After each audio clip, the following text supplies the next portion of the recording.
So, a black Captain America, huh? Damn right. We built this country. Bled for it. I'm not gonna let anybody tell me I can't fight for it. Not after what everybody before me went through.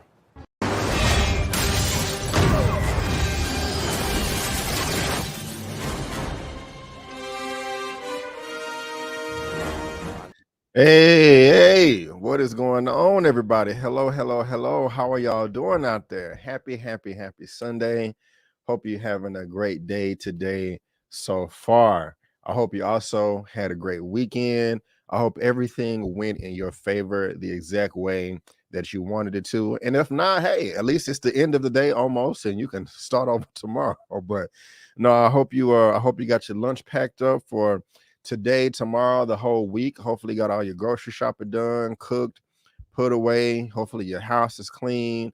Hopefully you washed all your clothes and you got all that put away. Hopefully you're relaxed, you got your feet kicked up, you got your snacks, you got your libations for another Movie News Roundup show, and also for another great episode for The Last of Us tonight, and also Elliot with Movie Files with his watch party and after show as well.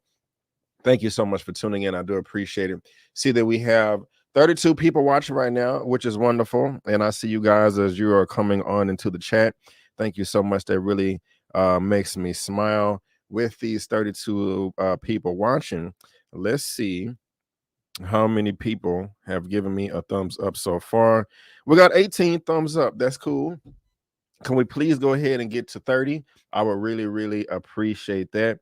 And let me just go ahead and start shouting out all of you lovely people out there. First in the building, we have Joe. What's going on, JoJo? Thank you for being here. Let's go. Hi, chat family. What's going on, JoJo? Thank you so much for being here. I really do appreciate it. We also have Jasmine W in the building. Hello, Brandon in chat. What's going on, Jasmine? How you doing? Thank you for being here. Kane Keith in the building. Hi, Jazz. What's going on? What's going on? Kizzy Cinema. Hey, what's going on? Let's go. I like that. I like that thumbnail picture. I like that profile picture. Thank you for being here. Naries 21 in the building, OG in the building. Thank you, Naries. Hey, yo, what's up, B? How you doing, Naries? Hello, how you doing? Thank you so much for being here. We also have Chill Spot, aka New Year's, same spouse. I love it. Happy Sunday, everybody. Hope the weather is good y'all way. Yes, my hubby is acting up because we're expecting thunderstorms. Oh my goodness, Thor, what are you doing? Calm down.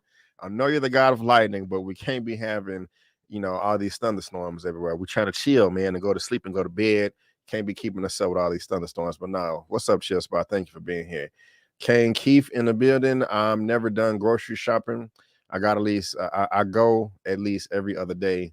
I be cooking, baby. I'll be cooking. That's what's up. That's what's up. That's a wonderful thing right there. That's a wonderful thing. And then we also have Brand Trinidad. Hey, B, what's going on? What's going on? Thank you so much for being here. I really do appreciate it. But yeah, guys, I'm excited to be here. If you're curious to know everything that we're going to be discussing today, that will be in the description box of this video. And of course, towards the end of the show, I will have all of the necessary time stamps for you. And just give me 2 seconds. Let me go grab something real quick.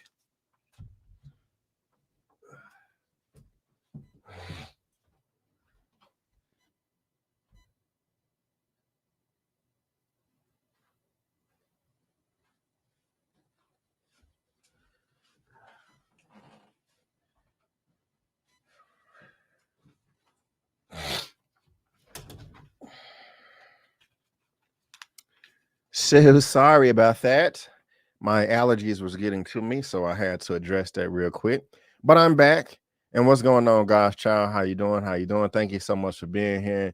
And my goodness gracious, Miss Sheila with the $10 super chat starting us off. I love it. I love it. I love it. What a money reside. What a money reside. What a money reside. What a money reside. Okay, I'll tell you before you.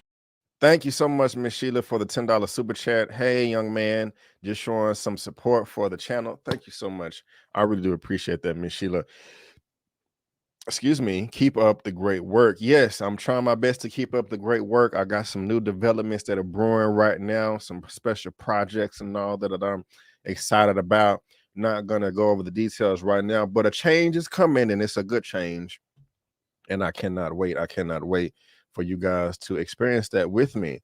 Mama Avery in the building. Hey, Mom, how you doing? Mrs. Avery, love you so much. Thank you, thank you, thank you. You mean the world to me. Thank you for being here, Mom. Thank you for being here, Mom. But guys, yeah, let's go ahead and get started right now. We are almost at 10 minutes. We got 44 people watching right now. Go ahead and please continue to give me those thumbs up. I would really, really appreciate it. Oh, my goodness gracious. There is a thumbnail image that I forgot to load up. What am I doing? It's the most important image. Let me go ahead and grab that. I might not even have enough room. Yeah, I gotta delete something real quick. Ain't that some mess? Give me 2 seconds. Let me delete these 2 images right here so I can bring this up and get this party started the right way. Okay, here we go. But ladies and gentlemen, boys and girls, I want to thank you so much for tuning in to the Movie News Roundup show number 93. I really, really appreciate it. Again, if you are interested in what we will be discussing today, all of that will be in the description box below with the respective links. Coming to you live right now on YouTube, youtube.com/justmyopinionreviews. Also twitch.com/justmyopinionreviews. I am not on Facebook again yet, but I will be soon, hopefully. And if you want to follow me on social media, you can. That handle is on the screen at justmyopinion84 for Twitter and Instagram and all that good stuff. If you would like an audio-only version of the show, link to that is in the description with buzzsprout.com. I am on all of these platforms right here, as well as SoundCloud. So please make sure that you download all of those. If you just want an audio only version, your boy would really appreciate it. It will help my brand grow. And again, this is what it looks like right here on SoundCloud, if you are interested. Also, before we get started, just a little bit of shameless plugging. If you're curious on my thoughts on the latest Jonah Hill, Eddie Murphy movie called You People that streamed or premiered on Netflix this past Friday, the review for that is up on my channel right now. As of this live stream, it's around like 5,000 views, so that's pretty decent. So if you haven't seen my review, I liked it. You can see from my face, but go ahead and check that out right there. Again, that is on my channel. And to all, let me yeah, I don't know who's popping in today, but just in case, Ron Burgundy, sir, I do need your help. If I'm gonna do this, I'll need my news team at my side.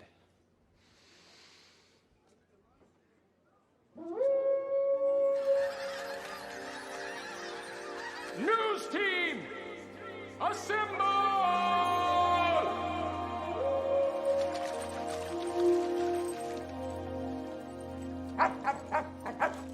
News team, assemble! Gotta love him, man. Ron Burgundy be coming through, man. So thank you, Ron. I really do appreciate it. You know, trying to help me out with all of this wonderful news goodness right here. And before we get started, to all my lovely, lovely moderators out there, please, please, please.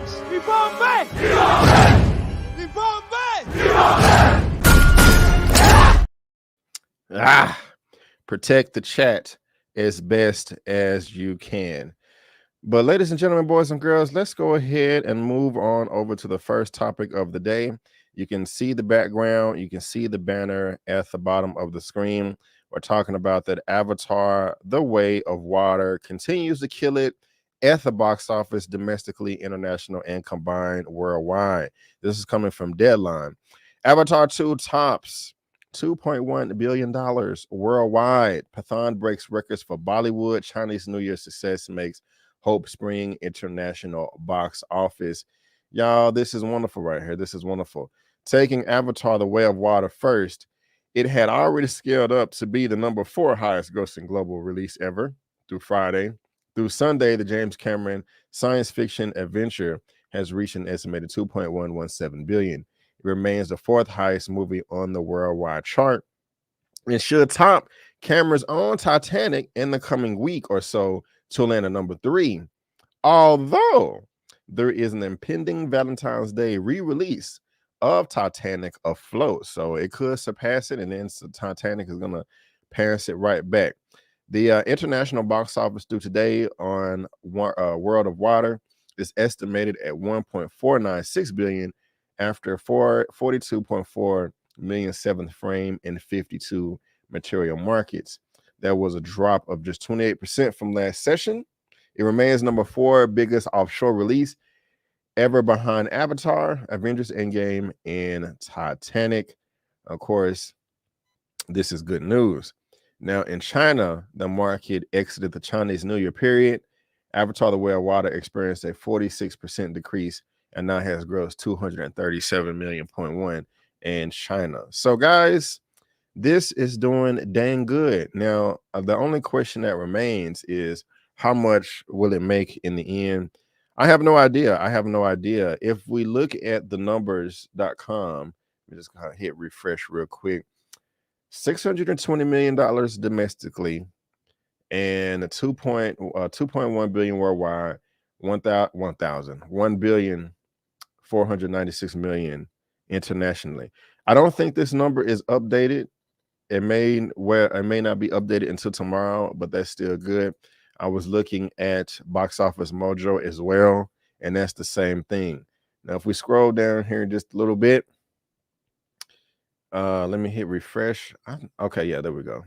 Saturday and Sunday, it made 3.5 million Friday, another 7.8 million this past Saturday, yesterday, and today is estimated at another $4.2 million worldwide. If we look at the domestic weekend, of course, 134 was the first weekend. This last weekend right here, another 15 million, 15.7 million right there. Last weekend was 20 million, so it was just a 22% drop And so it's continuing to make money. And over the whole week, it made another 26 million domestically. If we look at the worldwide chart, this is for domestic. Let me click worldwide. Scroll down here. Of course, the original Avatar. Let's see if I can make that slightly bigger for you guys. Okay. So the original Avatar is nearly at 3 billion. In Avengers Endgame and Titanic. So, man, it's close. So let's pull out the little calculator, because y'all know I like to be calculating stuff. You know, the calculator. Let's just play around with this real quick. So, what is that? Get out the way. Get out the way. Where'd the calculator go? Okay. So, 2194 690 964 minus 2116 580 771. It is $78 million behind Titanic. So will it make another 78 million? Will it make $80 million? Excuse me, this time by next week? I don't know. I don't know if it will this time next week, but I think 2 weeks from today, it definitely will. Now, I want to ask you guys this. Oh, let me go back. All right. It's not gonna catch the original Avatar or Avengers Endgame. You know, maybe if they re-release it next year, who knows? However, let's think about this. This film was nominated for some Oscars, and the Oscars is right around the corner. Every time a film is nominated for whatever category, if it's not in theaters, sometimes it can get a re-release put back in some theaters to help the box office, you know, help promote, sell the film. But that's, you know, Avatar is already going to be in theaters, and also they do rank up the marketing as well. So if it's getting all these awards and accolades during the Oscars, do you think that will boost it back up to make even more the following weekend? I think yes, I think so, but I still have no idea how much it could make. But I know that that is going to give it a boost, you know. So what do you guys think of that? Let me know. And what are you guys saying in the chat? What's up, Melissa, moderator? What's going on? Thank you for being here, ma'am. Thumbs up the stream. Thank you so much, ma'am. I really, really, really do appreciate it. But yeah, what do y'all think? What do y'all think it's going to do? Y'all think that it's going to help that Oscar push? Do you think it's going to help out? Let me know in the chat, whether you're watching this via live or on the replay. I'm very, very curious. I love looking at box office numbers. You know, all this is very, very fun to me. But it's doing crazy. It's doing crazy. It's doing crazy. Let's see here. Ain't nobody saying nothing about Avatar. Y'all sick of Avatar? Y'all talking about all other types of other stuff. But again, guys, if you're watching this via live on the replay, there's a link down to this in the description box below for you to read at your own leisure. All right, Avatar: The Way of Water. The Way of Water is killing it at the box office. But let's go ahead and move on to topic number 2 for the day. And I did miss this film. I didn't get a chance to see it, but I've heard nothing but good things about it. And it looks like we're going to be getting a sequel. Also, am I crisp and clear? I guess you guys would have told me that by now. But let me know still. So this is topic number 2, guys, coming from ScreenRant.com. Violent Night 2 gets most promising update yet from director. And again, if you're watching this via live on the replay, there's a link down to this in the description box below for you to read at your own leisure. It says David Harbour's Santa Claus return in Violent Night 2 gets promising update from director Tommy Wirkola, who confirms a sequel is in works. So that's wonderful. Y'all let me know if y'all saw the film or not, and if you liked it. But it just goes on to say David Harbour's Santa return is being planned as Violent Night 2 gets the most promising update yet. Violent Night is an R-rated Christmas action movie that was released in theaters in November of 2022 and introduced audiences to a very different interpretation of Kris Kringle. Stranger Things and David Harbour played a violent Santa who finds himself in the position of needing to protect a family from a robbery on Christmas Eve. Violent Night became a relative hit for Universal as it earned positive reviews and accumulated over $75 million at the box office on a $20 million budget, sparkling talks for a sequel. So that's what's up right there. That's what's up. What you guys think? Are y'all excited about this? Do you not care? Let me know. Let me know.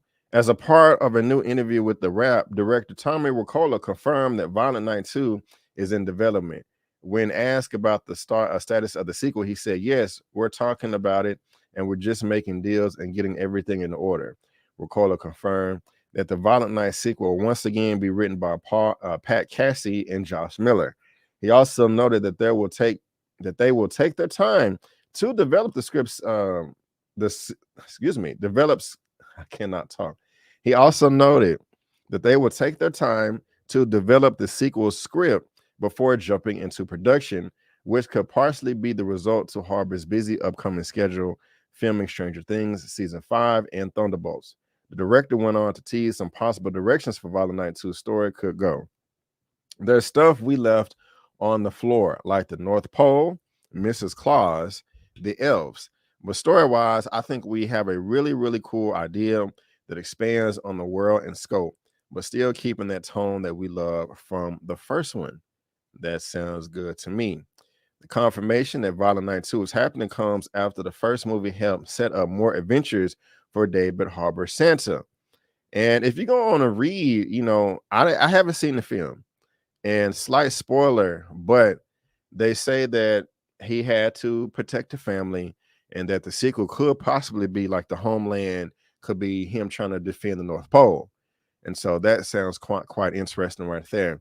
The article also goes on to suggest that there was oh no, I'm getting that confused with another story we're going to be talking about today.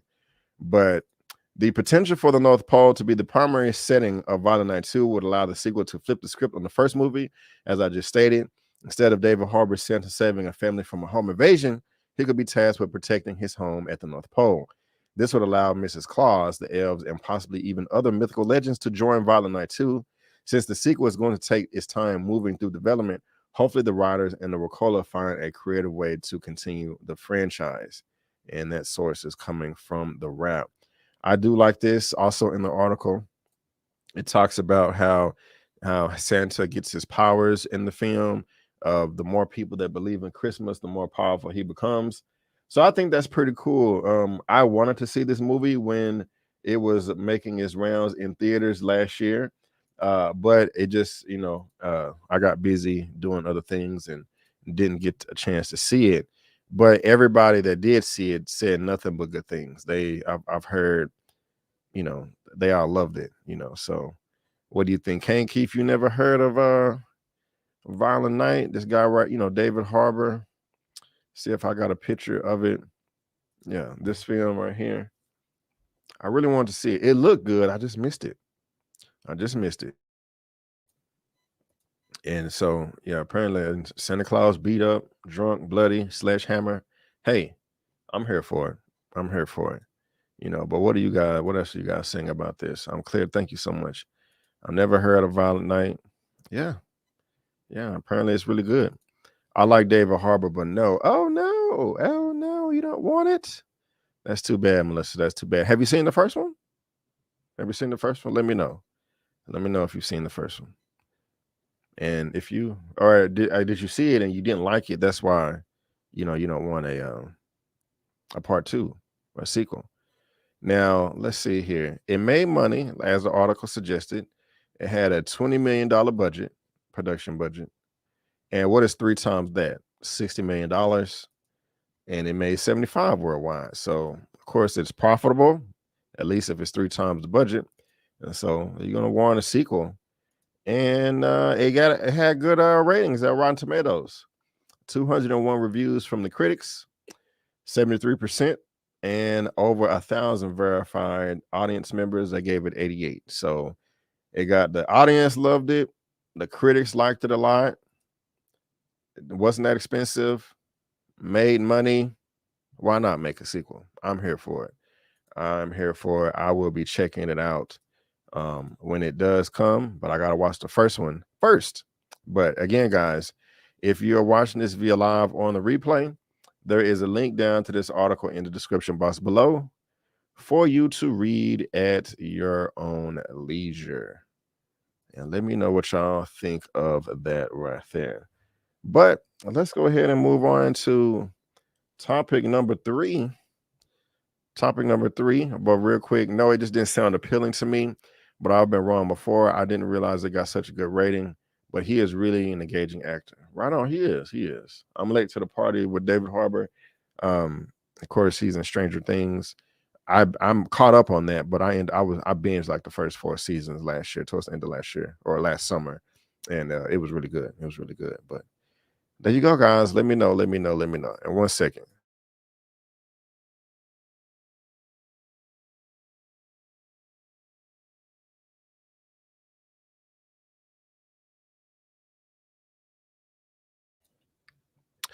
Sorry about that. Again, allergies are getting to me. But let's move on to topic number 3. Topic number three. Y'all see the background? Are y'all friends of SHREK? I said friends. I meant to say fans. Are y'all fans of SHREK?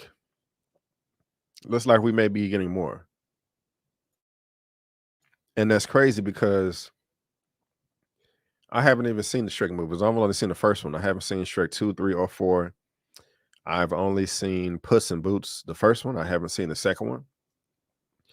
Right on to Angel in the chat. Love SHREK. But let's get into this article from Deadline for topic number 3 to see what's brewing. Topic number 3. NBC Universal chief Jeff Shell says Comcast open to bolt-on deals. Cites DreamWorks Animation acquisition, Blumhouse venture. Interesting. NBC Universal CEO Jeff Shell said the company is always eyeing possible deals to bolster in business, citing the $3.8 billion acquisition of DreamWorks Animation in 2016 and Universal's partnership with Blumhouse Productions. Shell jumped in Thursday after Comcast president Mike Cavanaugh noted new deals have a high hurdle versus investing in existing operations. The execs were asked about M&A on a post-earning conference call, with particular reference to World Wrestling Entertainment. Vince McMahon's World Wrestling Entertainment's majority owner and newly returned executive chairman is looking to sell, with Comcast considered a logical buyer. Worldwide Entertainment Network programming has been popular on Peacock and helped drive subscriber acquisitions since the service took exclusive U.S. streaming rights in 2021. Shell didn't address World Wrestling Entertainment, but said the conglomerate led by Ryan Roberts would be opportunistic. And with a market cap of $6.45 billion, World Wrestling Entertainment is not a mega deal. We're always looking for bolt-on acquisitions that bolster our business. 2 examples: we bought DreamWorks Animation, and it has been paying off steadily since our acquisition last year, or the year before that. Just now with Puss in Boots, The Last Witch, which is a big hit at the box office, and really our entrance back into the SHREK universe continues to make that acquisition look really favorable, Shell said. So, entrance into the SHREK universe and our Blumhouse investment over time, since we were partners with Jason Blum, we have a big hit, Megan this month, which is coming out of that investment. So here we are, just this part right here, interest back into the SHREK universe. Does that get you excited, guys? They've been talking about another SHREK 5 for the longest, but now it looks like that's going to be popping off into fruition. So does this make you happy? Angela already said that she does love SHREK. Melissa, we need a solo donkey movie. Okay. Solo donkey movie. You like Donkey. You like Eddie Murphy. That's what's up. What is y'all's favorite SHREK movie? Do y'all have one? And I would like a donkey movie too, Melissa. I would. But is it SHREK 1, SHREK 2, SHREK 3, or SHREK 4? I've heard that SHREK 2 is the best. But I can't vote on that because I haven't seen it. But you guys let me know. What is your favorite SHREK movie, and are you excited about this news right here? Because if you want to read further, you can. There's a link to this in the description box below for you to read at your own leisure. Let's see here. All right, let's see here. Love the series. Okay. Jasmine W. I love the first 2 Shrek movies. Okay, I got you. What's up, fam? What's going on, Jenna? Shrek started off all those animated films that appealed to kids but were funny to adults as well. It spawned so many other animated films like that. Gotcha. Chill Spot. I hope it's better than Shrek 4. Yeah, I heard it wasn't that great. But you like the first 3. Okay. No, Ashley Toy Story. Okay. My fault. Y'all talking amongst each other. Uh-oh, man. We got an OG in the building right there. Mr. Lamont Tyson with the $20 super chat. Thank you so much, sir. You know what we got to do for the dub.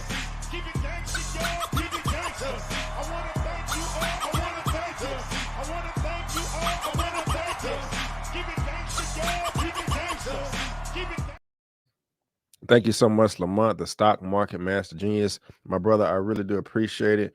$20 super chat. Let's get them likes up for this brother and get in some super chats. Yes, I love it. And guys, tomorrow I will be going live at 6 p.m. for The Last of Us. Eman is going to be going live. I think it's 7 or 7:30. And Lamont is going to be going live tomorrow right after that for The Last of Us, I think. I can't remember if it's The Last of Us or BMF for Monday for him. I'll try to join him if he would have me. But Lamont, thank you so much for the super chat, my brother. I really do appreciate it. Jenna James, love the first 3. Love the idea, but would like all the original voices from the previous movies. Right on. Let's see here. Let's see. Okay. Well, guys, if y'all excited for Shrek 5 or a reboot or something like that, let me know. Again, the link to this article is in the description box below for you to read at your own leisure. And Shrek. Let me know. Yeah, one moment. Let me make a few little adjustments real quick before we move on to the next topic. And guys, I got to tell you, I'm really excited about tonight for The Last of Us. I don't know why.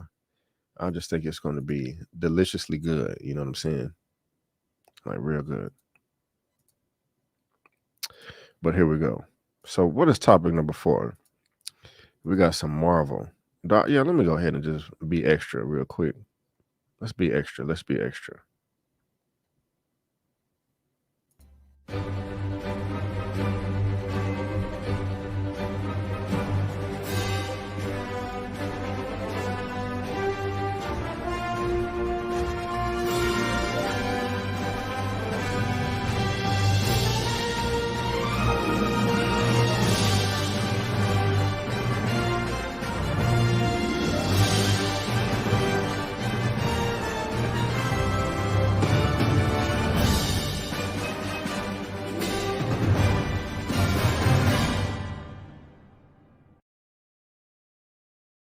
All right, guys, you see the background. We're going to be talking some Marvel real quick. One of my most favorite things to talk about. You know, I love comic book stuff. Y'all already knew that. But before we do that, finally, a worthy opponent. Our battle will be legendary. oh, yes. You guys know what that means. If somebody in the chat don't know what it means, somebody be nice enough to explain it to the people right there. Coming to the stage. I lived my entire life waiting for this moment. Indingo Indidaka! Uniana Cotton Jobu! I found my daddy with panther claws in his chest. Nah, I'm your king.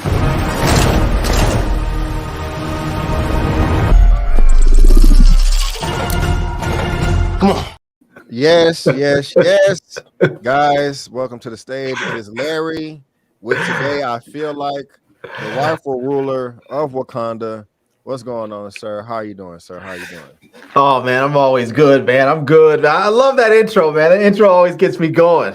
I got you. I appreciate it, man. I appreciate it. Thank you for being here. Just real quick, your mic is coming in a little loud or staticky.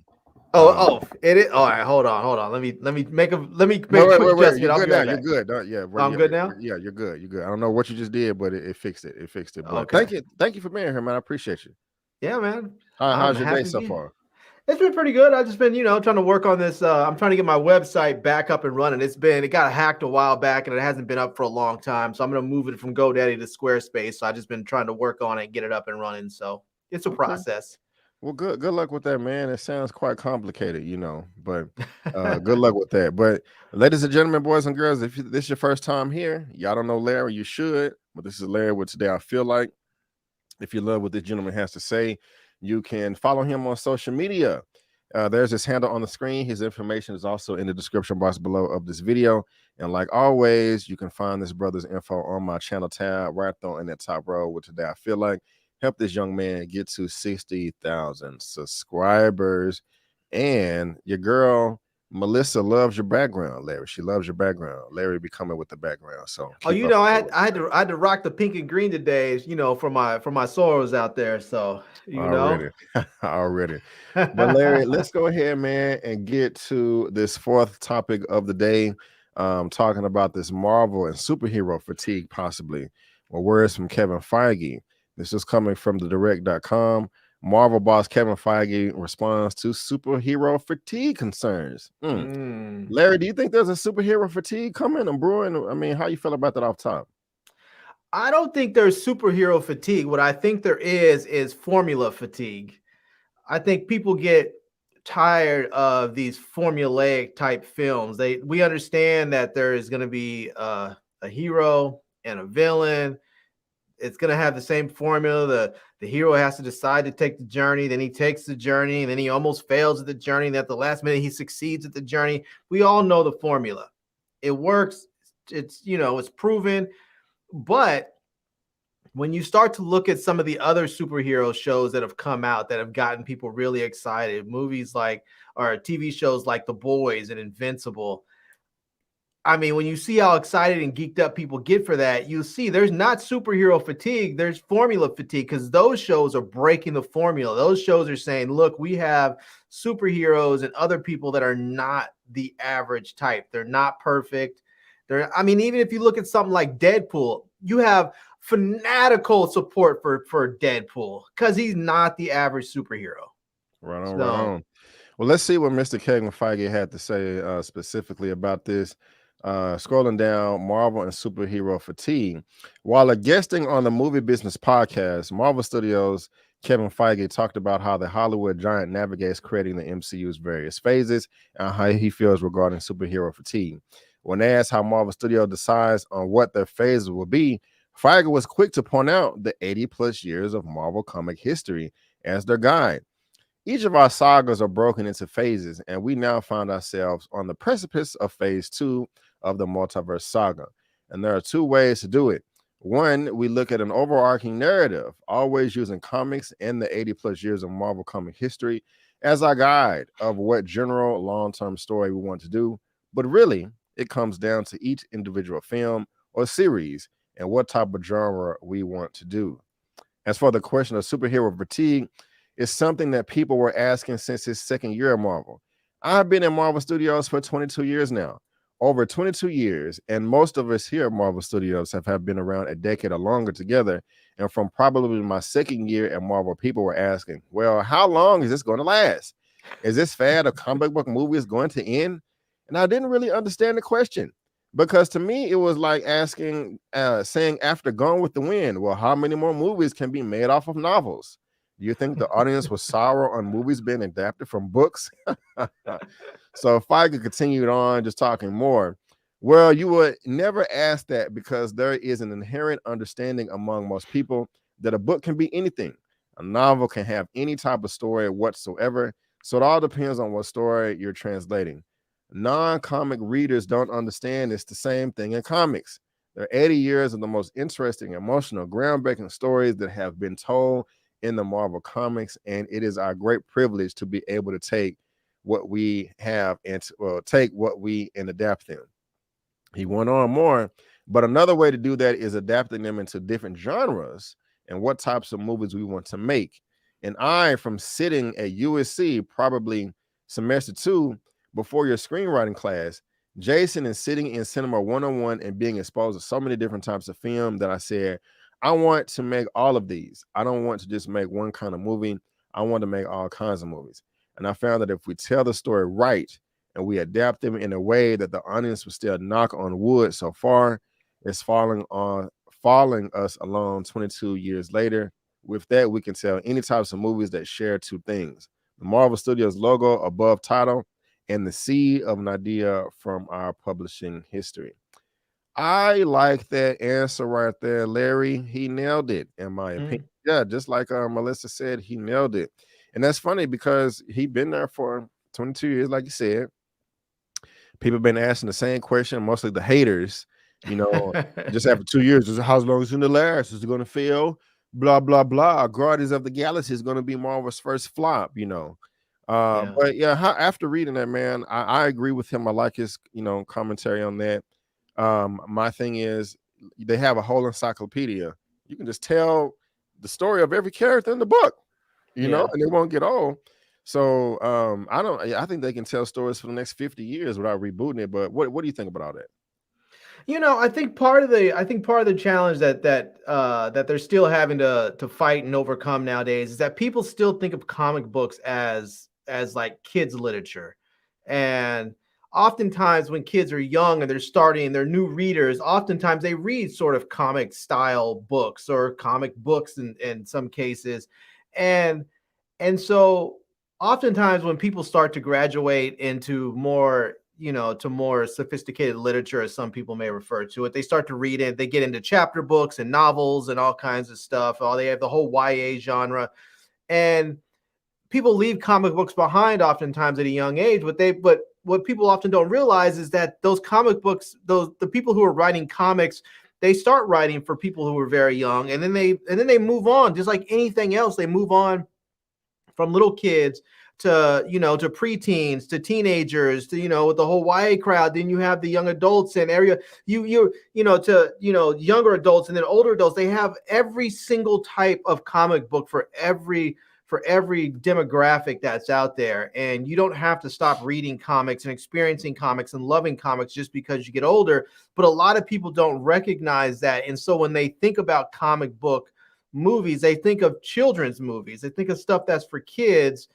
And I this is one of those things I talked to my brother about it, because my brother is one of those people like, I don't really like all this comic book stuff. I don't like all these comics and this and that. And he thought it was just kids crap. And I was like, I don't think you're watching. You think you're watching trailers and you're not really watching the movies. Watch a couple of these movies and you will see these are not movies generally made for kids. Right. These are movies made for adults. And so once he watched a few of them, he's like, yeah, okay, that was kind of dope. I like it. He's still not a complete convert, but I think that's just one of those things is that, like he was saying, you're not going to stop adapting stories that were novels into movies just because people are going to say, I'm tired of books being, it's just, that's kind of ridiculous. Right. Well, well said, sir. Well said. I like that. And y'all are pretty much agreeing in the chat as well. And so, yeah, guys, comic book movies are not going anywhere for a while unless they just start sucking. A lot of people say that and they can't suck. We've seen DC do it. Yeah, a lot of people, I'm hearing say that Phase 4 of the MCU is the worst. I think Phase 2 was the worst. Where Thor: Dark World and ending it with Ultron. I think that Phase 4 was the second worst, but that's just me. I think part of the problem with the new Marvel stuff that's coming out now is that we've all been so familiar with the characters that they originally brought out. We are all so familiar with Iron Man and Spider-Man and Thor and all, Black Panther, all these characters that have been around for years and years and years, and we've all read about them. We've seen them. They've been used in other marketing places. We may have seen them on cereal boxes, but now we're starting to see characters like Miss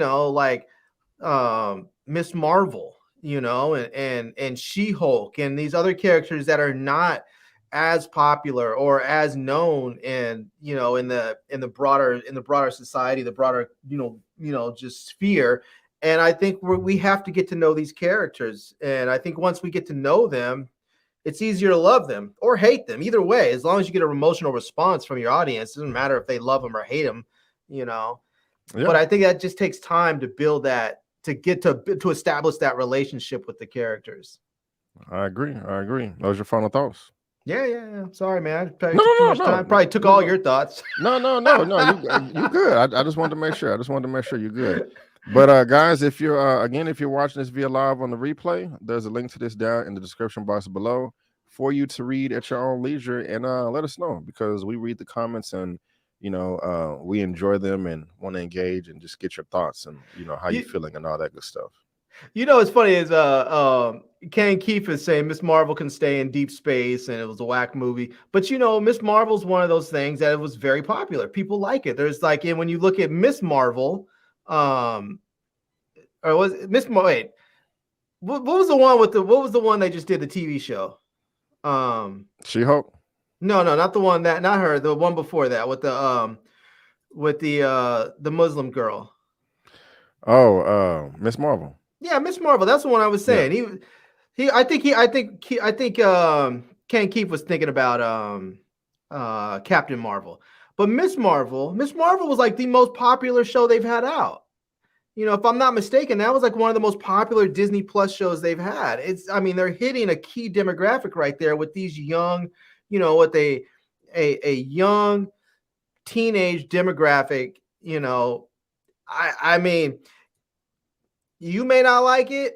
I thought it was I enjoyed it. I thought it was cool. And I think they're going to continue to make shows like that, because I think they're, not only are they trying to hit a demographic. Sorry, no, I said it was my last stop, but they're hitting a current good demographic, but also you want to capture that audience so they can grow into your product as they age, because they're going to age up. And as they age up, you get to keep them, because you get them now. Right on. Thank you, Larry. Thank you, sir. But let me ask you this, man. Are you excited for tonight? I shouldn't even say this, man. I have not watched an episode yet. I have not. I was going to start watching today. I was getting caught up on stuff, so I was going to start watching today. But before I started watching that, I said, you know what? I told Lamont I was gonna review this show, The Accused, with him, and there was 2 episodes out, so I needed to watch those first. So I hit pause on the 2nd episode of The Accused so I can come and hop in here. And once we finish up, I'm gonna watch The Last of Us tonight. Y'all in the chat, let's let Larry know what he is missing out on. Let us know how great of a show The Last of Us is, that is based off the popular PlayStation video game. I haven't played the game. Only person I know that has played it is Elliot, and I think he said nothing but good things. But Lamont played it. Okay. Yeah. But yeah, man, it's good, man. I plan on joining Lamont sometime on his recaps, but I enjoyed it. But so we get an episode 3 tonight. It's a good show, and that's what brings us to topic number 5 right here, coming from Variety. The Last of Us is renewed for season 2 at HBO. So, nice. Yes, this is pretty good. That's right always there. A good sign, man. That's always a good sign when they get renewed before the first season's even finished. Yeah. HBO has renewed The Last of Us for season 2 faster than a deadly fungus can spread, and that's the thing about it is there's a deadly fungus that's made the world go to crap. So that's the premise of it. But the premium cabler has ordered a 2nd season of the series version of the PlayStation video game of the same name, after only 2 episodes have aired, with the 3rd set to run this Sunday on HBO and HBO Max. I'm humbled, honored, and frankly overwhelmed that so many people have turned in and connected with our retelling of Joel, and Ellie's journey. The collaboration with Craig Mazin, our incredible cast and crew, and HBO exceeded my already high expectations, said executive producer Neil Druckmann, who was also the writer and creative director of the game. Now we have the absolute pleasure of being able to do it again with season 2. On behalf of everyone at Naughty Dog and PlayStation, thank you. And so, yeah, that's great. This right here just kind of talks about the ratings. 97% critical approval rating on Rotten Tomatoes. Episode 2 reached 5.7 million views. That's what's up. That represents a 22% jump over the 4.7 million from the first episode. And so now HBO says that episode 1 has reached 22 million viewers domestically since it debuted a couple of weeks ago, January 15th. I'm so grateful to Neil Druckmann and HBO for our partnership. And I'm even more grateful to the millions of people, millions, who have joined us on this journey. The audience has given us the chance to continue. And as a fan of the characters in the world Neil and Naughty Dog created, I couldn't be more ready to dive back in. And just a little bit of the plot, Larry. The series takes place 20 years after modern civilization has been destroyed. And so basically, the fungus spread, destroyed the world, and it's like a post-apocalyptic 20 years later, you know, and with the survivors around the planet just trying to make it, you know, and that's why it's called The Last of Us. So I know you haven't watched the show yet, but after going over this article, those few paragraphs, the rating numbers and all that, I mean, does it get you any more excited to start? Or it does. It does. It makes me. I mean, I was looking forward to this when I saw the trailers for it. I've never played the game, but the game always looked dope. It was when I used to see. Sometimes I would go online and I would watch. There was this one dude. What was his name? I think it was Fighting Cowboy or something like that. And there was this other dude that I used to watch, Rad Brad. I used to watch on YouTube a lot play. And these dudes, when they would play, they were so amazing. And it was fun just to watch them play. Nice. And I was like, it makes me want to buy a PS system just so I can play that. And so I'm looking forward to it. Actually, I'm really looking forward to it. And I'll tell you, I'm gonna be a little sketch with this show because normally what I do is I'll put on like the first episode of a new show with my wife, and I'll say, "Do you like it?" And if she likes it, then we'll watch it together. But I think I'm just gonna go ahead and watch this straight up because because the problem is, and anybody out there who has a wife, you know what happens. You say yes, let's watch a show together, and then you put on a show. And the show will be an hour long, and like 35 minutes in, they're going to sleep. And then you have to hit pause. Are you asleep? Oh, no, I'm awake. You hit play, they're back asleep again. And then it takes 3 weeks to get through 2 episodes. So, I think I'm just going to go ahead and watch this one on my own. Okay. Well, Mrs. Larry, if he watches it on his own, don't get upset. And if you watch with him, don't fall asleep because it's good. It's good. And shout out to Karma. What's going on, man? What's going on? But yeah, guys, so there you go. The Last of Us is a great show. Episode What do you 3. think about this, B? What if HBO became like how Disney is with like the superhero joints? What if HBO became like that network for the video game shows? If they decide to like adapt Call of Duty or I'm here for it.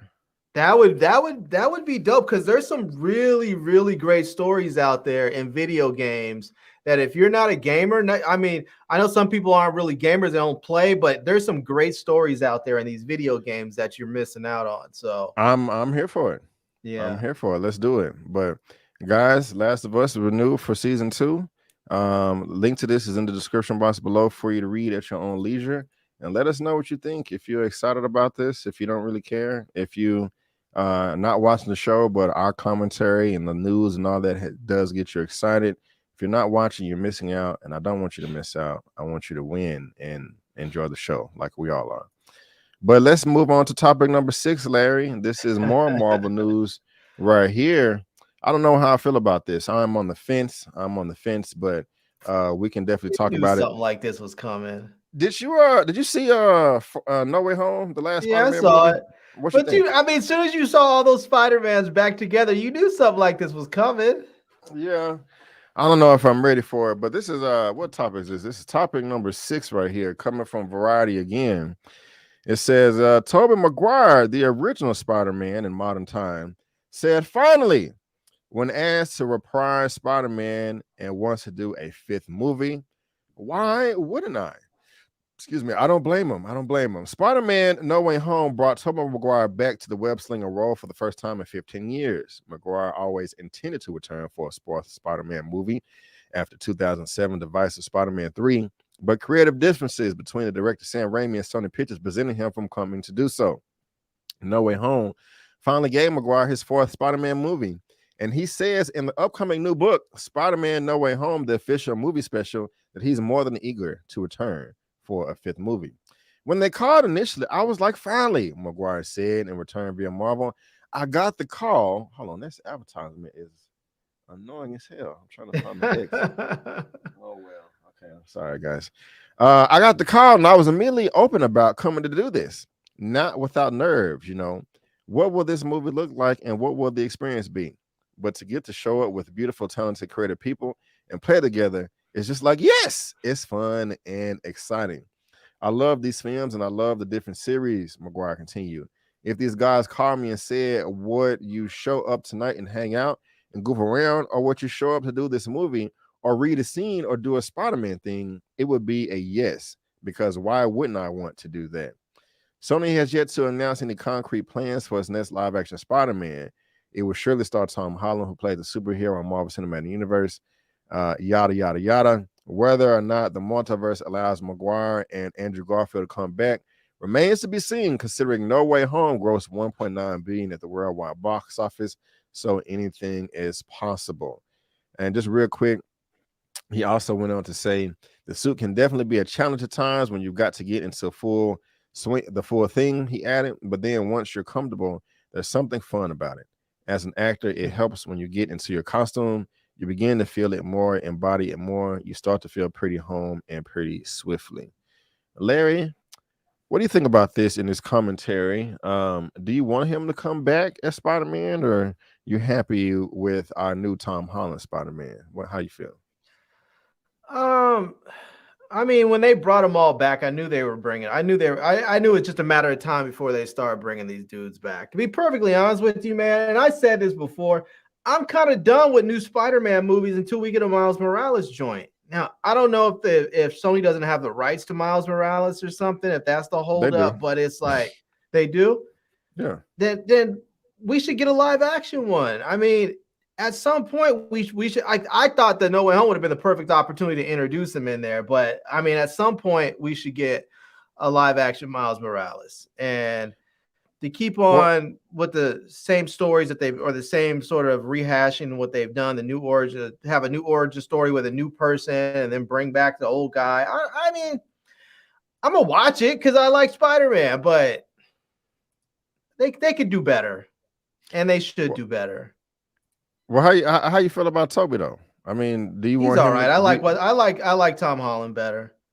You like Tom Holland better? Okay, so you don't want. I mean, Tobey Maguire's not bad though. He's not bad. He's just. I mean, as far as who do if I want to see a Spider-Man, I like our current Spider-Man right now. He's cool. Leave him where he is. And if they're gonna do some multiverse type stuff where they need to bring him, Tobey Maguire back, then I get it.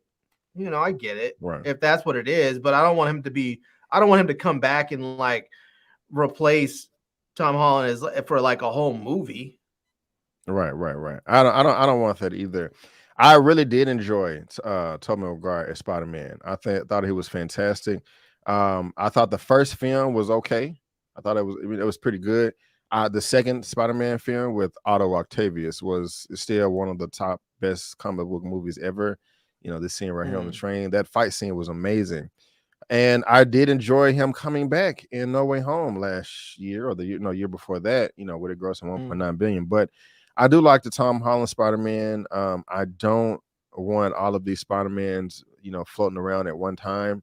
Like you, I do want a Miles Morales. But when Tobey and Andrew came back year before last, I thought it was too early.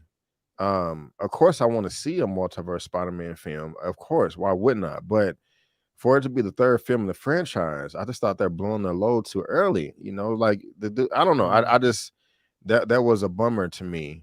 But I mean, what I like you. I don't want to see him coming in.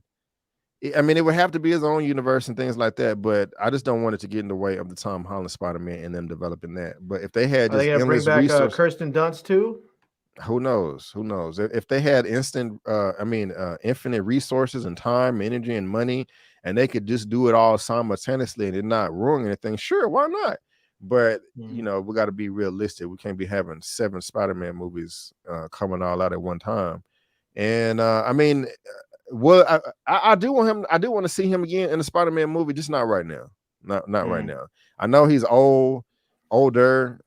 Somebody in chat, Tobey. I said Kobe. Tobey is 47. His bones are too heavy now to be jumping off bed. I mean, they can get around all that, costumes and they can get around all that. If you could have old Harrison Ford running around as Indy when he dude's like 80, so you can do anything. Yeah, good point. Why somebody does BKA watch sports? Yes, I do. I'm not a diehard, but I don't. My Cowboys lost last week, and I'm just like I'm hoping, man, they went hard on you guys on social media, man. I hope you just like turned off Twitter and Instagram. Man, they've been going hard all life, and those fans that destroy their TV are a couple of morons that do not represent the Cowboy Nation. So I'm not even worried about all that. But I digress. But back to the article, guys. Again, if you're watching this via live on the replay, there is a link down to this in the description box below for you to read at your own leisure. Let us know. Or do you want Tobey to come back? Or who do you want to see as his villain if he comes back? Vulture. No, Vulture. I don't know. Venom? No. Not Venom. But Larry, something that I definitely don't know how I feel about this right here. Topic number 7. Now you have you mentioned it earlier, Invincible. You have seen Invincible. Amazing show, Larry. One of the most I'm tripping. That was one of my favorite lives. I love it. It was me, you, one take. I think Lamont was here. Was Elliot here too? I don't know. There was a full crew though. Yeah, man. I was switching back and forth for the father beating the son's ass. It was man, that was one of my favorite lives. Also, one of my favorite lives was me, you, and one take, and we was talking about that Octavia Spencer sequel, Ma. And she turned into like a killer realtor. But anyway, no, I'm just reminiscing on good times. But the 7th topic right here, Invincible. Man, this show is one of the bloodiest things in the world. I mean, geez, Louise, that subway scene at the end, the buildings falling on, it's bloody as hell. I said to myself, it is impossible, Larry, for them to adapt this into a live action film. Like, it would have to be triple rated R, NC 77, not 17, but 77. I would agree with you, but I will just say this to you. Think about The Boys and The Sneeze. I've only seen they were able to do it. I'm still behind on The Boys. I've only seen season 1, so I gotta catch up. Well, but yeah, you're definitely missing out. Coming from comicbook.com, Invincible live action movie gets promising update from Robert Kirkman. Comicbook.com has the exclusive. This is crazy. I don't know if I want to see this. Invincible's Robert Kirkman has shared a promising new update about the status of the live action movie that is in the works. While Invincible has become more popular than ever before its recent years, thanks to the animated series on Prime Video, all the way back in 2017, Skybound Entertainment revealed that a movie based on the series will be happening at Universal Pictures. In roughly 6 years since the announcement, though, nothing substantial has come about related to the project, which has led some fans to wonder if it's still in development. Fortunately, Kirkman has now confirmed that the movie is still happening and its production may be gaining steam. In a conversation with comicbook.com, to look back on 20 years of Invincible, Kirkman stressed that the film adaptation of the series is still in the pipeline. We're very much still working on that, Kirkman said of the live action movie. Sometimes movies take a little longer. I think it's safe to say, if anything, the show has just helped that immensely. People are very excited about the movie potential at Universal, so we're riding that excitement and trying to push things forward as quickly as possible. Man, I don't know, Larry. I don't know how you I mean currently, yeah. Again, if you want to keep reading, guys, there's a link to that in the description box below for you to read at your own leisure. I love the series, but Larry, with how bloody and violent this show is, bro, do you think it is a good idea to adapt this? Like, man, think about it. Go ahead. How you feel? I think they can do it. I'm not sure if they'll have to tone it down some, but I think they could do it. I have mixed feelings about doing the live action because I mean, it's not that I wouldn't want to see it or I won't see it, but I like it so much right now as an animated joint. I would be happy if they made an animated movie, you know? Yeah, Like I would really like it if they did something where they said, okay, we have the series.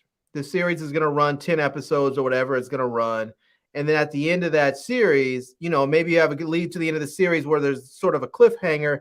And then a few months later, so let's say they run the series from like January to April, you have a bit of a cliffhanger. In the summer, we get the Invincible movie, and then they can go back to making the series for the year. That's how I would love some of these shows to work, where you get, because sometimes it feels like a long time to wait like a year to get back to the series. I would love for them to have a movie in the works.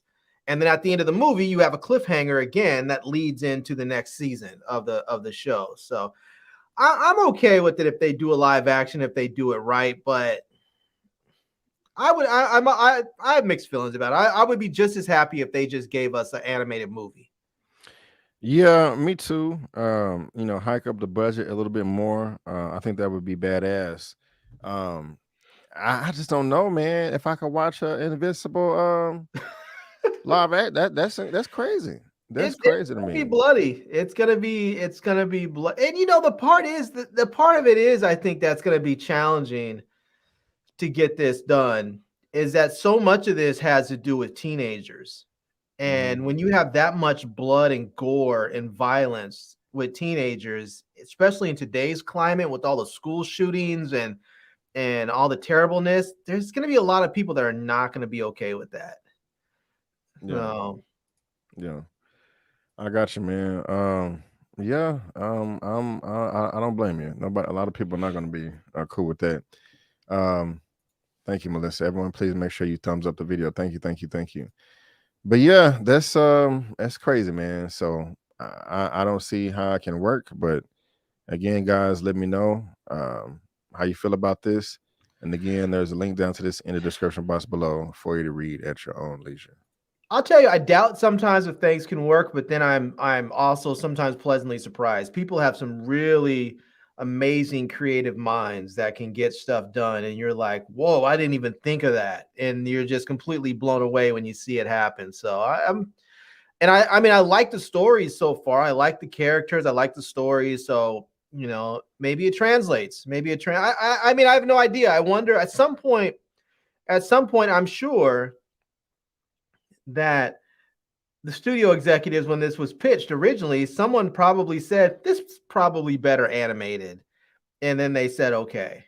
Because I mean, I'm sure they probably pitched it originally as live action and it just didn't. I mean, think about The Boys. The Boys are the same way. The Boys are horribly, horribly violent and gory at times. But I think because of the dramatic nature of the show, it works better as live action.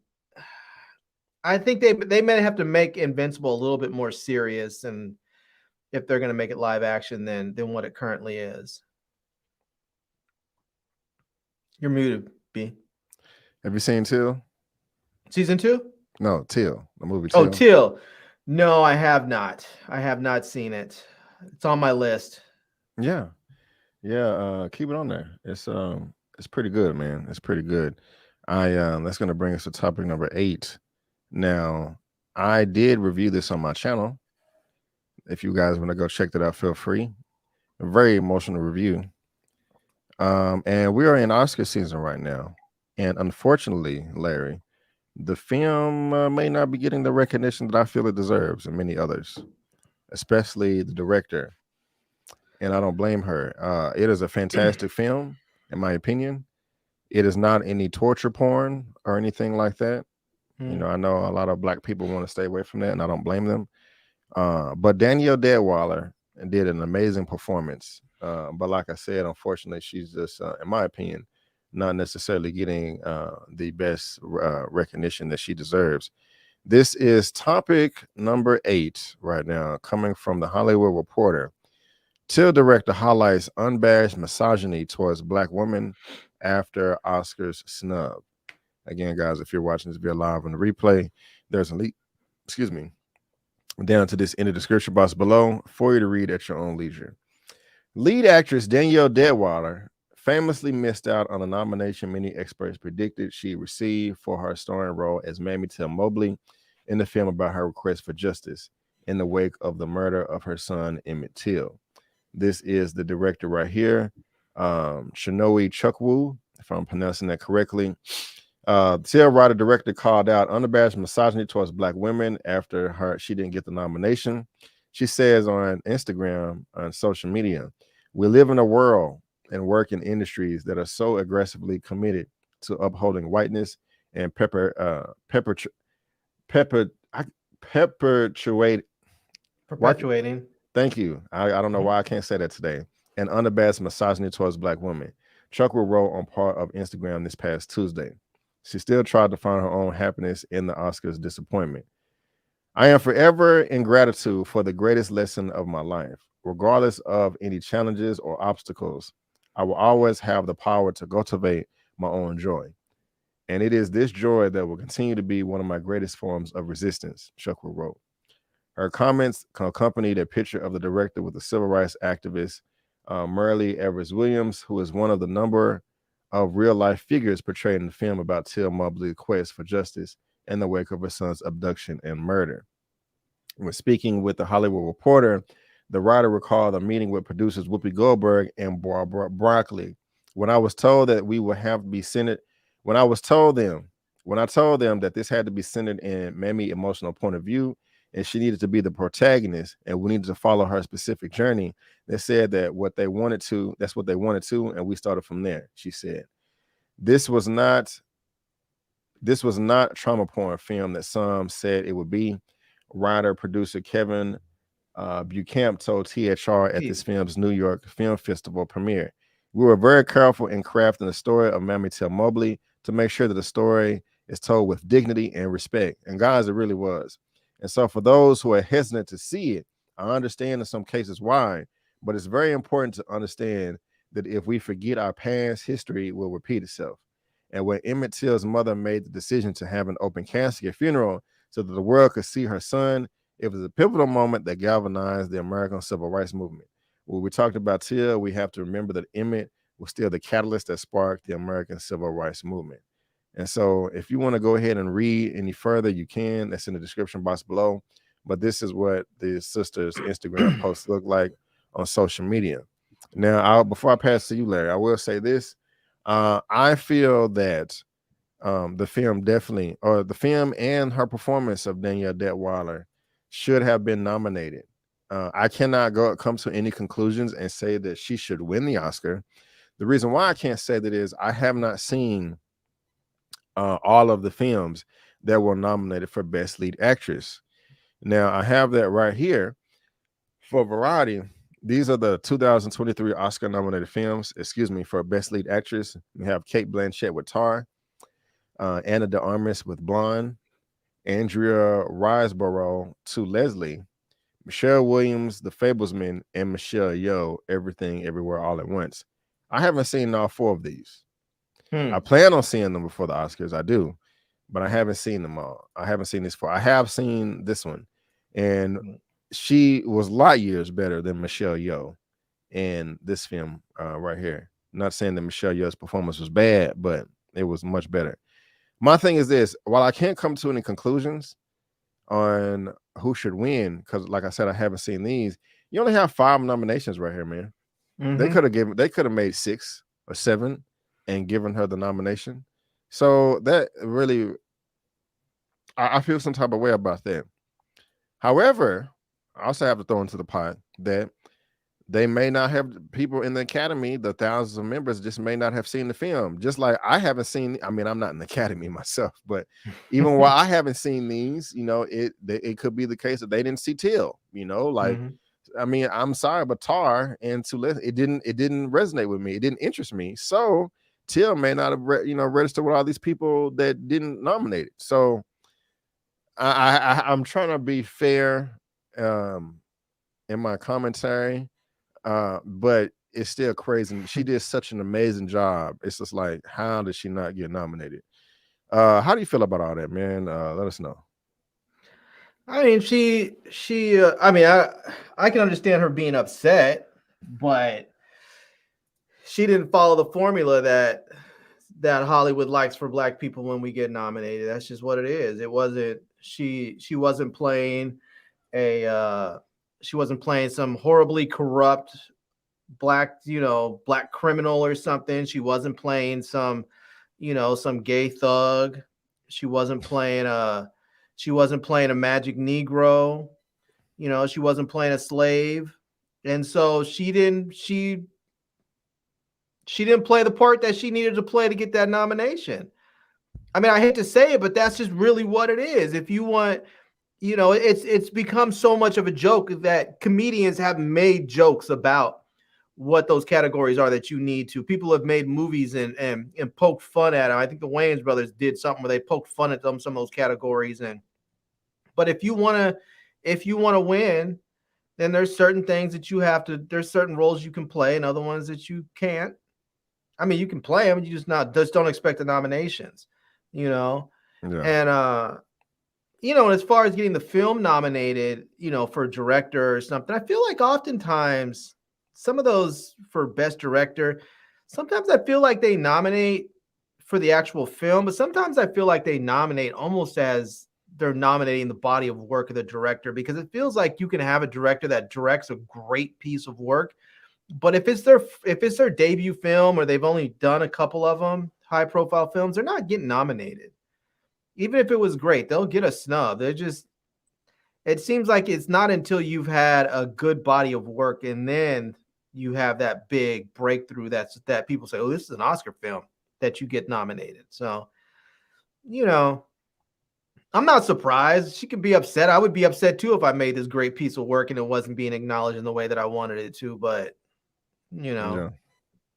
I got you, man. Well said. And I agree with you, as far as she didn't play the role like a magical Negro and all that. If she a slave, they don't want to necessarily acknowledge the strong black women that spark national worldwide protests, the civil rights movement. And guys, you know what? Black, huh? Go ahead. Black I'm people, just saying, if you want to be okay, my bad. Go ahead, man. Look at this on Rotten Tomatoes. 171 reviews, 98%. Like, damn, who said this movie sucked? No one did, but also look at that, 171 reviews. That's not a lot. For critics, it is. Okay. Now for the audience, 500. That's not a lot.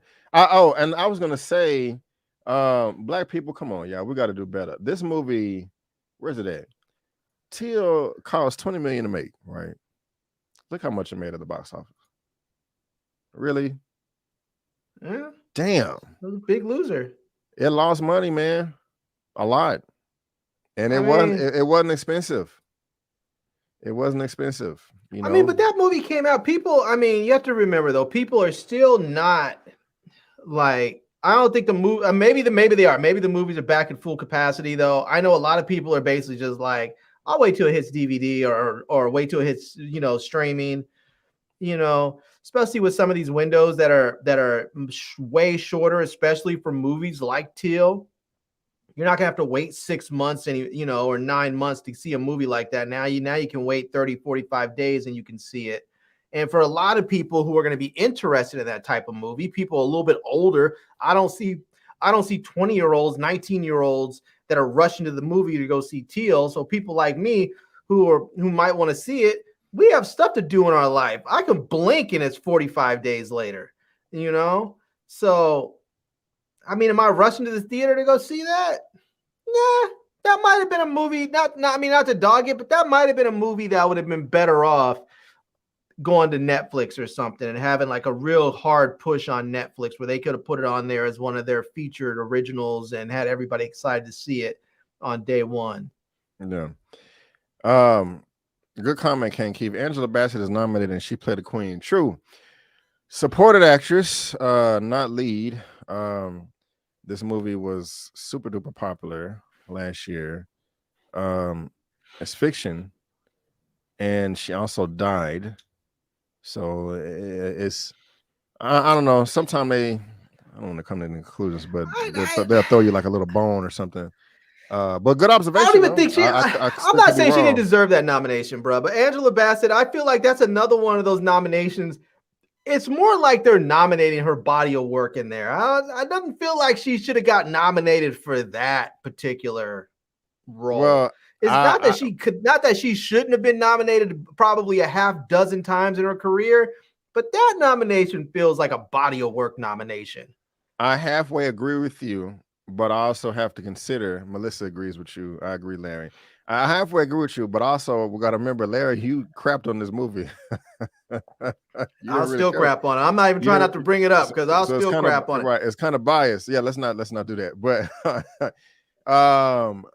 okay, so Angela Bassett, Black Panther: Wakanda Forever, The Whale, the Banshees of Inisherin. I think me and Eman may have a small discussion about that, at least behind scenes, and everything, everywhere, all at once. Man, okay, she definitely beats these two, definitely, by far.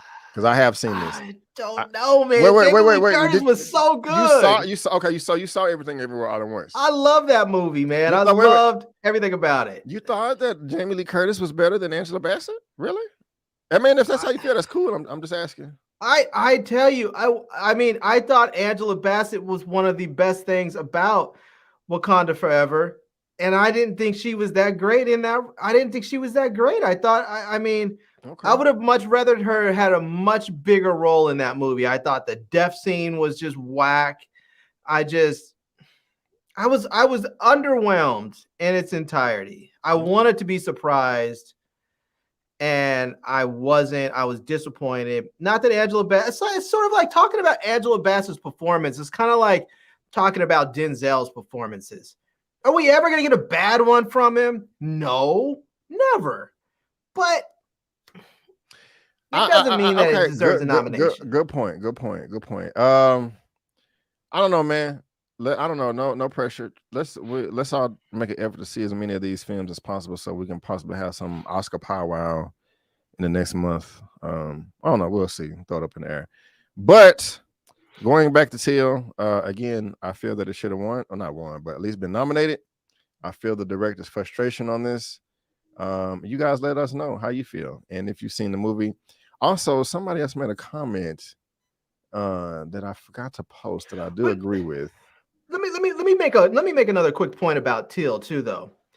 Make it quick. Okay, this one, people don't always understand when it comes to the Oscars. It's not just some of this. It's not one of these things where people just say, "Oh, here's a great movie, watch it," and then they get awards. It is a campaign. It is something the studios have to get behind and finance. It is a campaign. They take out full page ads in the trades.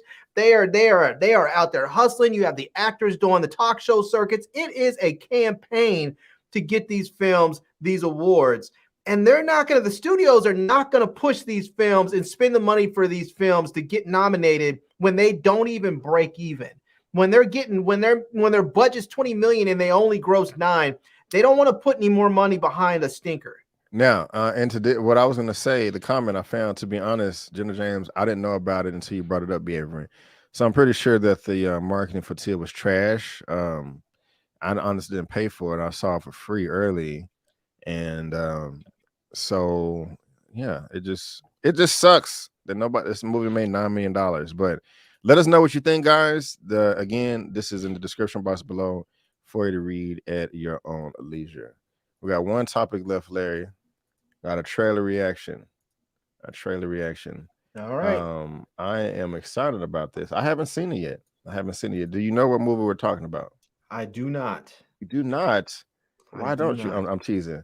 We are talking about this right here that is going to be dropping later on this year. One of my most anticipated films. Oh, I don't even have the background fixed. I'm tripping. Let me go ahead. We're talking about. Oh, that's not what we're talking about. Hold on. Let me get this background. Here we go.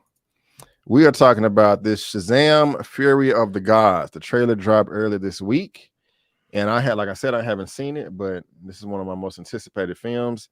And yeah, man, you ready to check out this trailer? Yeah. Hold on. I was on somebody DM me something, but I'll wait. Here we go.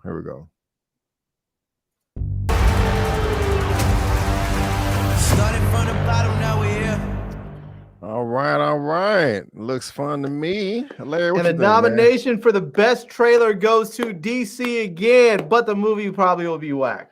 What? I have no faith in DC, none. Oh Lord, why? Because they pull that presto change-o whammy on me every time, man. They put out these fantastic trailers, they look awesome, and then you watch the movie and you're like, oh, they put every good part of this movie in the trailer. Oh man, where's your faith? It's not there, not with DC. I tell you, I hope it's good. But man, they didn't even show Megan Good in the trailer. Like, gave her 0 screen time. Like, we didn't even get to see her.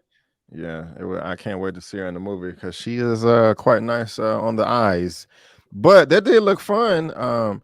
They was catchy using that song. Started from the bottom or whatever they were saying. I like that.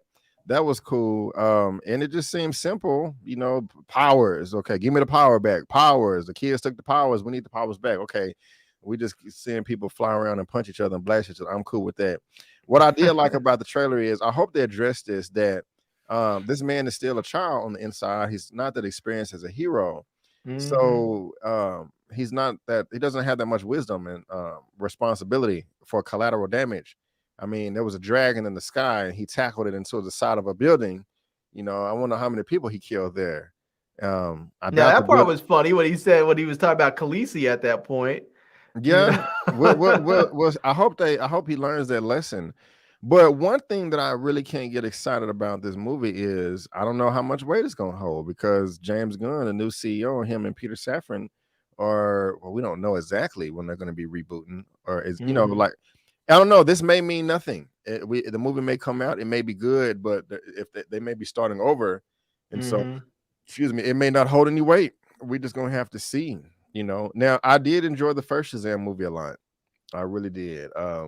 My expectations were mediocre for that film, and I ended up really, really enjoying it. It did really well on Rotten Tomatoes. Now it didn't make that much money. I think worldwide it made like $300 million, but it only cost movie was so corny. You didn't like the first one?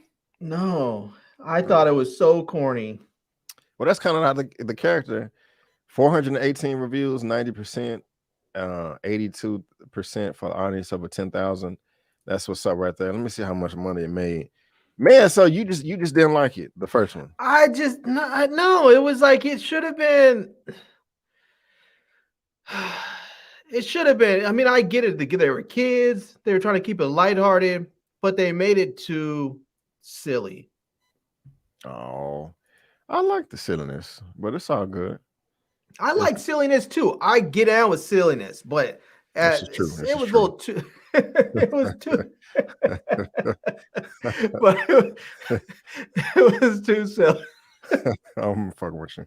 What are y'all excited about this? Andrew, Shazam, fam. I want to see this more than Ant-Man. Okay. Let's see here. What's up, Zias? LOL. A certain group of people are mad at Levi due to his recent interviews. I feel like he's just keeping it a buck. What did he say in his recent interviews? I don't know. I don't know. What did Levi say? I have to look that up.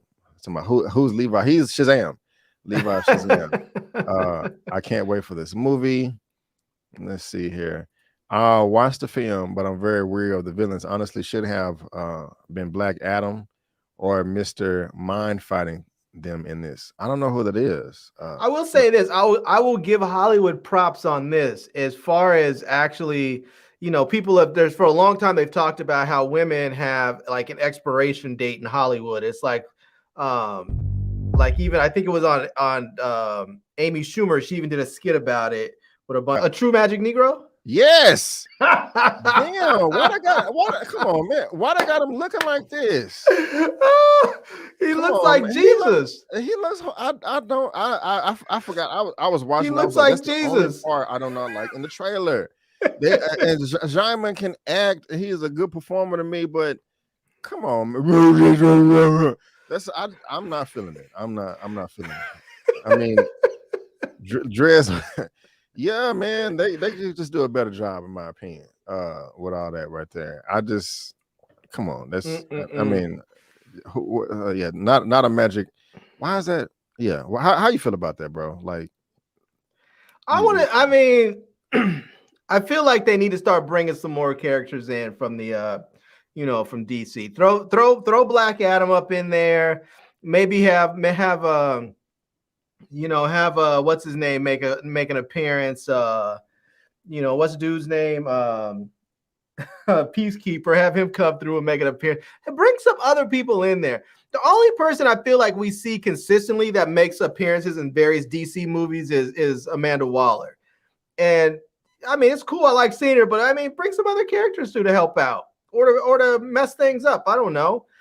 I mean, I feel like this as far because, and this is one of those things. I always say DC superhero movies are too goody two shoes. They get boring. I don't like them. I like their villain movies because their villains are dark and they're sinister and they're goofy and they're everything that you want a villain to be. But their superhero movies that get boring. And this is just another example of goofy silliness. And I want them to be a little bit darker, a little bit edgier. You know? I got you. Well, I'm excited about it. We got this lovely cast right here: Helen Mirren, Lucy Liu. And now I'm sorry, you may have answered this. Who said that the women are not effable again? That's a horrible thing to say. Who said that? That was on that was a skit on Amy Schumer. I'll have to see if I can find it on YouTube and send it to you. Okay. It was her, Julia Louis-Dreyfus, and there was like two or three other women that were in there, and they're like all the women are all sitting around a table having like tea or something, and Amy walks up and she was talking about, I guess she's reaching that age where she's no longer effable. And that's horrible. If it was a joke or something, okay. But if somebody just said that, like, God, well, why would you just? That's just mean. But anyway, guys, hopefully it's better than. I like the first one. Hopefully it's better than the second one. I mean, hopefully the second one is better than the first one. Hopefully it makes money, and hopefully it's not for nothing. Hopefully it's still going to carry on until this new DC universe that James Gunn and Peter Safran are going to be, putting together later. They said that we was going to be getting an announcement at the end of January for the new slate. And today is the 29th, so they have until Tuesday to let us know. So I'll say this movie may change the way I feel about the rest of that team. But to be honest with you, I could, like, if they were to, if James Gunn and them were to say, we're going to keep Levi as Shazam, but we're scrapping the rest of the squad and we're going to start over, or we're going to just basically not even really have them, I'm not sure I would even really care, because I don't think of any. I mean, I think of Megan Good because she's fine as hell and I remember seeing her. That's about it. But I mean, I was looking at what's his name? What's the dude's name? Adam something or the other that was in there. Mm-hmm. I don't. You mean the hero? No, he was a part of the Shazam crew. The dude on the far right. I don't know. Next to Megan, I forgot dude's name, but I was like, I forgot he was even in there until I saw this trailer. And the other folks in there, I don't know who they are. Who's the Asian dude and the girl and the other dude that with the beard next to? Nobody knows who they are. I got you. Well, again, guys, it's coming out March 17th. You guys let us know what you think. Hopefully it's going down, and I'll be giving you a review, another spoiler review when it does drop. But ladies and gentlemen, boys and girls, I want to thank you so much for tuning in to the Movie News Roundup show number 93. That is the last topic for today. Again, if you want to go back and know everything we talked about or read the articles, that's in the description box below for you to read at your own leisure. I will be here next week as well, maybe doing the show on Saturday. I know it's the NFL playoffs, and so that's going to take up all of Sunday. But excuse me, we will figure it out. I will let you guys know in the community tab. Also, if you want an audio only version of this broadcast, link is in the description with buzzsprout.com. I'm on these platforms right here, and I can talk. I am on all of these platforms right here, as well as SoundCloud. So if you want an audio only version, I will be uploading that a few minutes after this broadcast doesn't, maybe by tomorrow morning, because I'm finna watch The Last of Us. Also, my You People review is up right now, so go check that out if you want to. It's doing pretty well on my channel. I like the movie. A lot of people liked the movie. A lot of people didn't. It's kind of split down the middle. couple of people didn't like my commentary on the movie. Was like, I'm unsubscribing. You're a coon, Brandon. And I'm like, wow. Okay, really? Take care. I forgot. I took a screenshot. I forgot to send it to y'all, but some guy called me a coon because I liked the movie. And I was like, man, that's just man. People get emotional about stuff. Like last week when we were talking about Michael Jackson, it was a week before, whatever it was. Somebody hit me up after and was like, they were really in their feelings about it. I was like, bruh. Yeah. I was like, look, I feel you feel the way you feel. I feel the way I feel. It's all good. I was like, but he came at me. It was like, this is why people like you shouldn't reproduce. I was like, damn, bro. Yeah, that's so much. You're mad at me. I was like, go. The comment section. You was not the favorite in the comment section. I was like, man, y'all can get mad at me. I was like, but it wasn't a lot that I said that was untrue. I don't know if anything I said was untrue. I was disappointed, but it's all good. That's how you feel. Somebody actually was like, Brandon, next time Larry is on and y'all talking about Michael Jackson, please just send me the invite because I want to debate him. I was like, sure, I sure will when it comes back up. What do you want to debate? That the dude was a junkie who died of an overdose and was known to twiddle little boys' dingles? You want to debate that? Nope. You are not gonna shit on my Michael Jackson. No, sir. Are you going to do? But you do recognize he was a junkie, right? No, hell no. Michael Jackson was a Black American hero. And he was my dog. I love him. You ain't finna hate on my Michael Jackson. Stop it. Michael Jackson made great music. I'm not allowed. He was entertaining Michael to Jackson watch. Was a G. He was entertaining to watch. Michael Jackson went through a lot. I love his music. We are not gonna judge this man. We're gonna love this man. No, yeah. All right. We're gonna not hating on my boy. I'm not hating. I'm just speaking truth. Just speaking truth. Man, speaking truth. What truth? What a proof? What a proof? The dude was a junkie who was known to twiddle little boys. How do you know he twiddled little boys? What the FBI say? Again, yeah. What the FBI say? Larry, what you got going on your channel, sir? As far as the good people out there. Oh man, I'm just working on some more reviews. Some people have sent me a couple of these big power stations, like these generators for your home, like if you have a power outage or something. So I was gonna do some kind of fun with it and get some of that going. I'm gonna have a couple tutorials about how to do some things with your cameras and iPhones and whatnot. And I expect to have a new Samsung phone sometime soon. They have the new S23 Ultra, so I'm expecting to get that in sometime and review that. So it should be a good time. Already. Tech Master Genius right here. Y'all subscribe to his channel. Also right here, man, like I just said, I got my You People review up right there.